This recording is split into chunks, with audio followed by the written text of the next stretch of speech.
Olá, meu povo, graça e paz. Estamos aqui mais uma vez, continuando a nossa jornada bíblica de Gênesis a Apocalipse. E hoje nós vamos entrar no livro de Colossenses e também vamos encerrar ele hoje.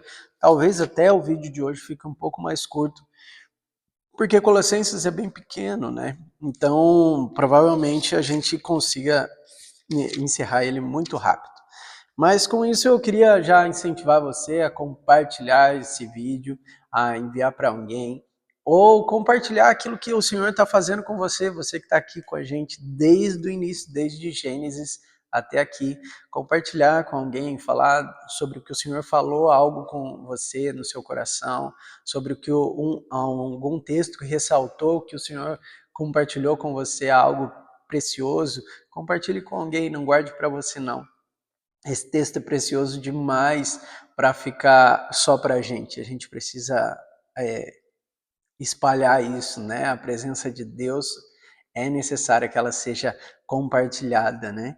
Então é isso que eu queria incentivar você nessa manhã. Já deixa seu joinha aí também, já deixa um comentário se você quiser perguntar algo ou tiver alguma dúvida ou qualquer coisa semelhante, deixa aí nos comentários também, ok? Já deixa separado seu papel, sua caneta, tudo que você precisa para esse momento, né? Para que você não tenha que sair desse momento, se distrair com outra coisa, ou se perder em meio aos pensamentos aí da correria da vida. Então se desligue à medida do possível de tudo que der, para que você possa viver nesse momento completamente segundo a palavra. Tá ok? Vamos orar?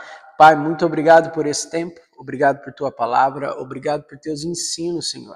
E obrigado pela oportunidade que nós temos de fazer isso, Senhor.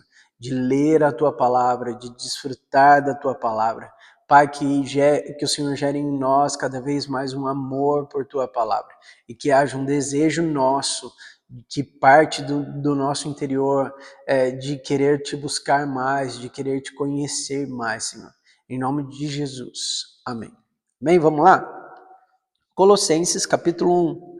Paulo, apóstolo de Cristo Jesus, pela vontade de Deus, e o irmão Timóteo, aos santos e fiéis irmãos em Cristo que estão em Colossos. A vocês, graça e paz da parte de Deus, nosso Pai, e de nosso Senhor Jesus Cristo. Sempre agradecemos a Deus, o Pai de nosso Senhor Jesus Cristo, quando oramos por vocês, pois temos ouvido falar da fé que vocês têm em Cristo Jesus e do amor que têm por todos os santos, por causa da esperança que lhes está reservada nos céus, a respeito da qual vocês ouviram por meio da palavra da verdade, o Evangelho que chegou até vocês. Por todo o mundo, este Evangelho vai frutificando e crescendo, como também ocorre entre vocês desde o dia em que ouviram e entenderam a graça de Deus em toda a sua verdade. Vocês aprenderam de Epáfras, nosso amado cooperador, fiel ministro de Cristo para conosco, e também nos falou do amor que vocês têm no Espírito. Por essa razão, desde o dia em que ouvimos, não deixamos de orar por vocês e pedir que sejam cheios do pleno conhecimento e da vontade de Deus, com toda a sabedoria e entendimento espiritual.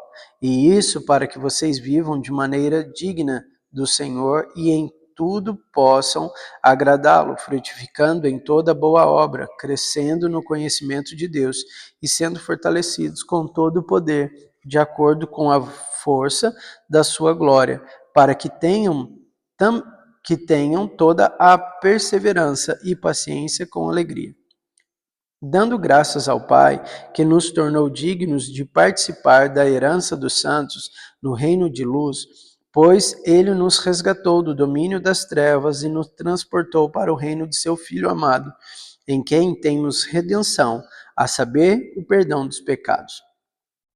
Ele é a imagem do Deus invisível, o primogênito sobre toda a criação, pois nele foram criadas todas as coisas, no céu e na terra, as visíveis e as invisíveis, sejam tronos ou soberanias, poderes ou autoridades.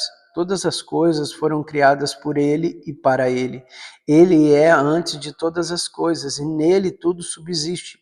Ele é a cabeça do corpo, que é a igreja. É o princípio e o primogênito dentre os mortos, para que em tudo tenha a supremacia, pois foi do agrado de Deus que nele habitasse toda a plenitude, e por meio dele reconciliasse consigo todas as coisas, tanto as que estão na terra quanto as que estão no céu, estabelecendo a paz pelo seu sangue derramado na cruz. Antes vocês estavam separados de Deus, e na mente de vocês eram inimigos por causa do mau procedimento de vocês.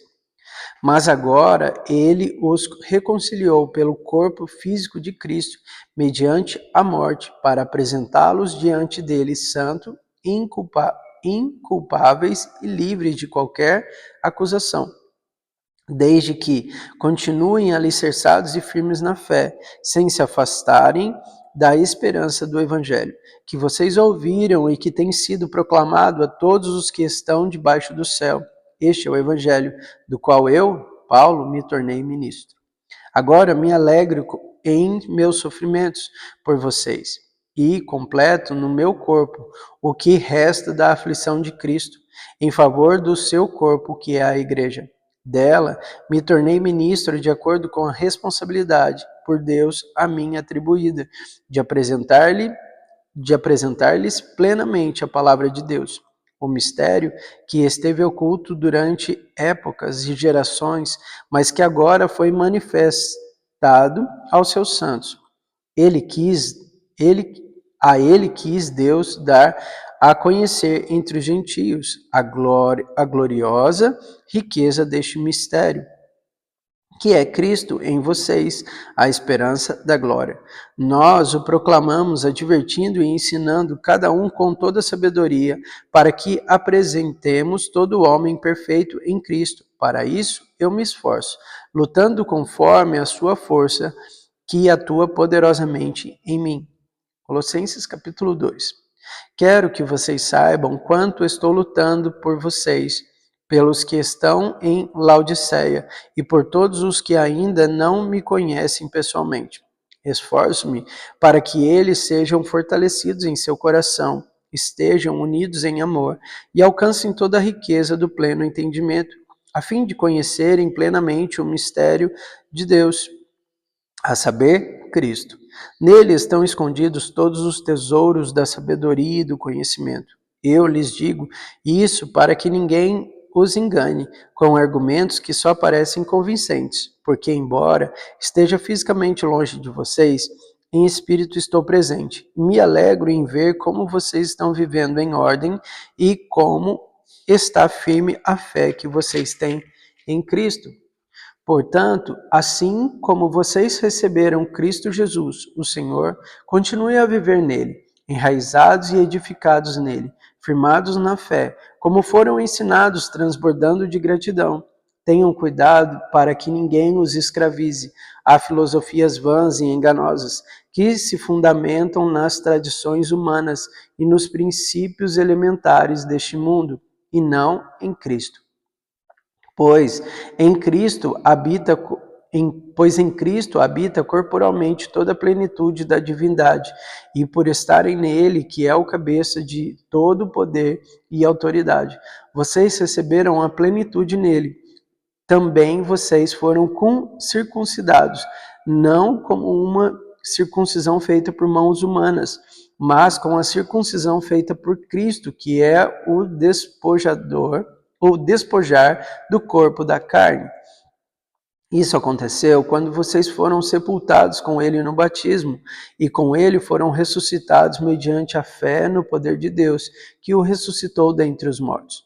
Quando vocês estavam mortos em pecados e na incircuncisão da sua carne, Deus os vivificou com Cristo. Ele nos perdoou todas as transgressões e cancelou a escrita de dívida, que consistia em ordenanças e que nos era contrária.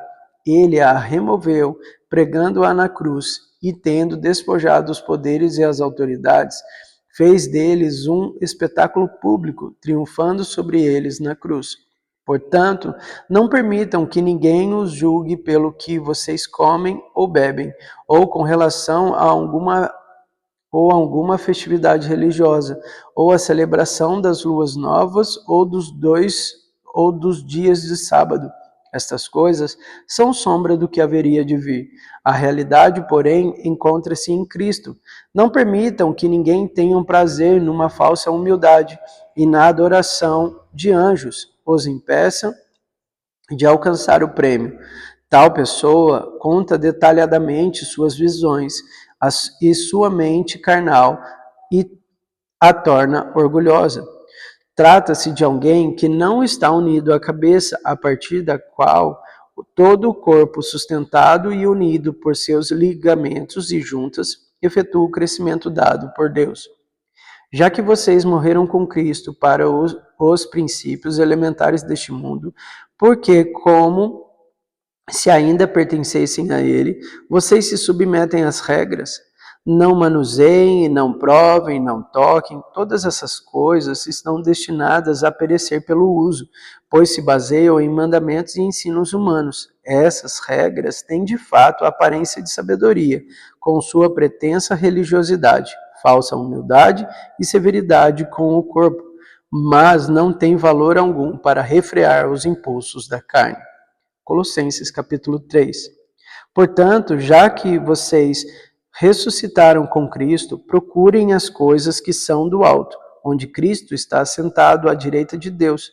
Mantenham o pensamento nas coisas do alto e nas coisas terrenas, e não nas coisas terrenas, pois vocês morreram e agora a sua vida está escondida com Cristo em Deus.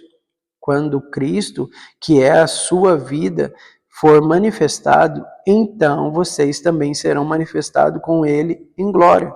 Assim, façam morrer tudo que pertence à natureza terrena de vocês: imoralidade sexual, impureza, paixão, desejos maus e a ganância, que é a idolatria.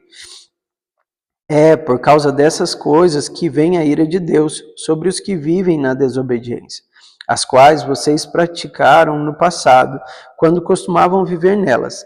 Mas agora abandonem todas essas coisas: ira, indignação, maldade, maledicência e linguagem indecente no falar.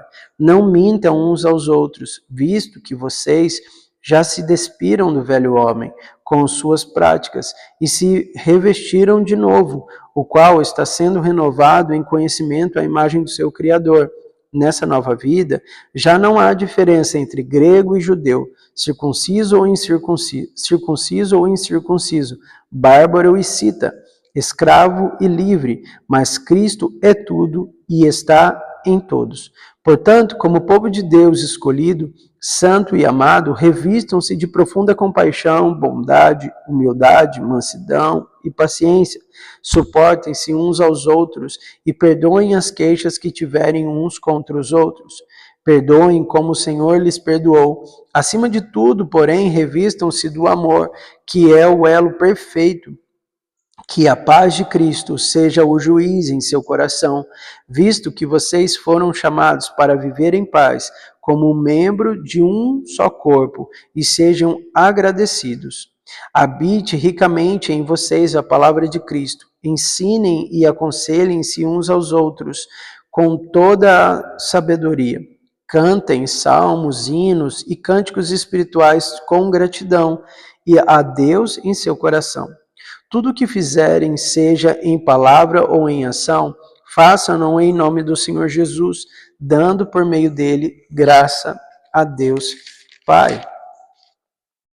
Mulheres, sujeitem-se cada uma ao seu marido, como convém a quem está no Senhor. Maridos, amem cada um a sua mulher e não a tratem com amargura. Filhos, obedeçam aos seus pais em tudo, por isso agrada ao Senhor. Pais, não irritem os seus filhos, para que eles não se desanimem. Escravos, obedeçam em tudo os seus senhores terrenos, não somente para agradá-los quando eles estão observando, mas com sinceridade de coração, pelo fato de vocês temerem o Senhor. Tudo o que fizerem, façam de todo o coração, como para o Senhor e não para os homens, sabendo que receberão do Senhor a recompensa da herança. é a Cristo, o Senhor, que vocês estão servindo. Quem cometer injustiça receberá de volta a injustiça, e não haverá exceção para ninguém. Peraí, só um minuto. Só conferir. Isso mesmo. Colossenses capítulo 4. Senhores, deem aos seus escravos o que é justo e direito, sabendo que vocês também têm um Senhor no céu. Dediquem-se à oração, estejam alertas e sejam agradecidos. Ao mesmo tempo, orem também por nós, para que Deus abra uma porta para a nossa mensagem, a fim de que possamos proclamar o mistério de Cristo pelo qual estou preso. Orem para que eu possa manifestá-lo abertamente, como me cumpre fazê-lo. Sejam sábios no procedimento para com os de fora. Aproveitem ao máximo todas as oportunidades. O seu falar seja sempre agradável e temperado com sal, para que saibam como responder a cada um. Tíquico lhes informará todas as coisas a meu respeito. Ele é um irmão amado, ministro, fiel e cooperador no serviço do Senhor. Eu o envio a vocês precisamente com o propósito de que saibam de tudo o que se passa conosco e para que ele lhes fortaleça o coração. Ele irá com Onésimo, fiel e amado irmão, que é um de vocês. Eles irão contar-lhes tudo o que está acontecendo aqui. Aristarco, meu companheiro de prisão, envia-lhe saudações, bem como Marcos, primo de Barnabé. Vocês receberam instruções a respeito de Marcos, e se ele for visitá-los, recebam-no. Jesus, chamado Justo, também envia saudações. Estes são os únicos da circuncisão que são meus cooperadores em favor do reino de Deus. Eles têm sido uma fonte de ânimo para mim. Epáfras, que é um de vocês e servo de Cristo Jesus, envia saudações. Ele está sempre batalhando por vocês em oração, para que, como pessoas maduras e plenamente convictas, continuem firmes em toda a vontade de Deus. Dele dou testemunho de que se esforça muito por vocês e pelos que estão em Laodiceia, em Hierápolis. Lucas, o médico amado, e Demas enviam saudações. Saudem os irmãos de Laodiceia, bem como Ninfa e a igreja que se reúne em sua casa. Depois que essa carta for lida entre vocês, façam que também seja lida na igreja dos Laodicenses, e que vocês igualmente leiam a carta de Laodiceia. Digam a Arquipo, cuidem em cumprir o ministério que você recebeu no Senhor. Eu, Paulo, escrevo essas saudações de próprio punho. Lembre-se das minhas algemas. A graça seja com vocês. Amém? E aqui a gente encerra Colossenses, né? Que o Senhor possa te abençoar poderosamente. E nos vemos amanhã.